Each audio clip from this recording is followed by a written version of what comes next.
18-unit use it to. Hop, use it to'ni buni o'tganmiz, bilasizlar. Nima degani?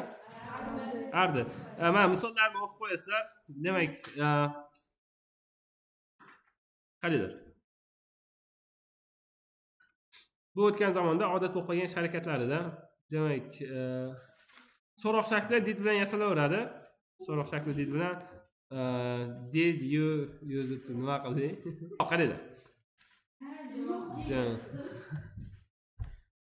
Endi don't confuse, qaranglar.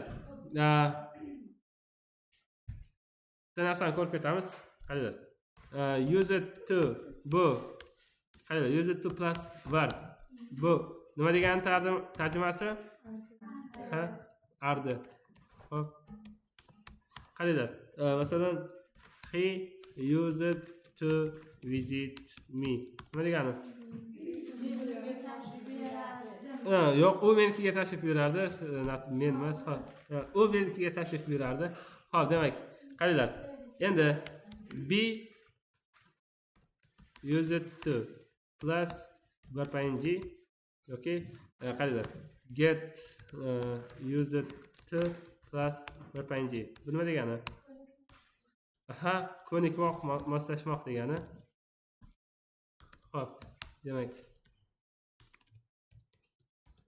ko'nikmoq, moslashmoq. Xo'p, qaranglar. I can yo'q. I am not used to qaranglar. Mana bu bunaqasiga yozsak bo'lar ekan. Qaranglar.